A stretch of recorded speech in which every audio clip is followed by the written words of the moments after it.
دوستو، ایک نوجوان لڑکی کا انتقال ہو جاتا ہے تو اس کے گھر والے اسے نہلا دھلا کر عمدہ کفن پہناتے ہیں اور اسے قبرستان لے جاتے ہیں۔ قبرستان لے جانے کے بعد اس کے لیے قبر کھودی گئی۔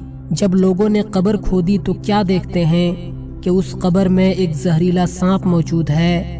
لوگوں نے جب اس سانپ کو دیکھا تو ڈر کے مارے اس قبر کو بند کر دیا اور پھر اس کے لیے دوسری قبر کھودی گئی تو لوگوں نے دیکھا کہ اس قبر میں بھی ایک زہریلا سانپ موجود ہے۔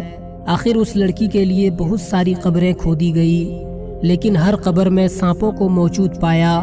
آخرکار لوگوں نے عالم دین سے مشورہ لیا کہ آخر اب کیا کیا جائے، تو انہوں نے کہا کہ اس لڑکی نے دنیا میں کوئی بڑا گناہ کیا ہوگا جس کی سزا اللہ تعالیٰ اسے دے رہا ہے۔ تم جہاں بھی اس کے لیے قبر کھودو گے وہاں سانپوں کو موجود پاؤ گے۔ آخرکار لوگوں نے سانپ کے ساتھ ہی اس لڑکی کو قبر میں دفن کر دیا اور کسی طرح سے سارے لوگوں نے مٹی دیا اور گھر آ گئے۔ آخرکار کچھ لوگوں کو یہ باتیں ستانے لگی کہ اس لڑکی کے لیے جہاں بھی قبر کھودی گئی وہاں پر سانپوں کو موجود پایا گیا۔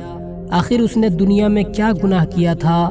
کچھ لوگوں کے دلوں میں یہ جاننے کی خواہش پیدا ہوئی۔ آخرکار کچھ لوگ اس لڑکی کے والد صاحب کے پاس آئے اور انہوں نے کہا کہ آخر آپ کی بیٹی دنیا میں کیا گناہ کرتی تھی جس کی وجہ سے اللہ تعالیٰ اسے سزائیں دے رہا ہے اور اس کی قبروں میں سانپوں کو مسلط کر دیا ہے۔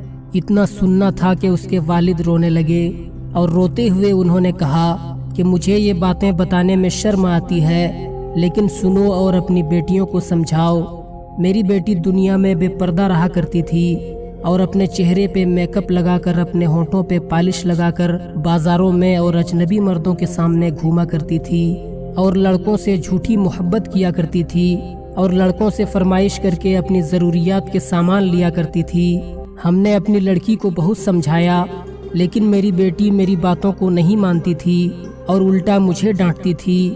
مجھے لگتا ہے کہ اسی گناہ کی سزا اللہ تعالیٰ میری بیٹی کو دے رہا ہے۔ لہٰذا اس ویڈیو کے ذریعے سے میں ان لڑکیوں کو یہ پیغام دینا چاہتا ہوں جو لڑکیاں بے پردہ گھومتی ہیں اور چہرے پہ میک اپ کر کے اجنبی مردوں کے سامنے اپنے آپ کو پیش کرتی ہیں۔ ایسی لڑکیاں جتنا جلدی ہو سکے اپنی گناہوں سے توبہ کریں اور پردے کی حالت میں رہنے کی کوشش کریں، ورنہ آپ کا بھی یہی انجام ہوگا۔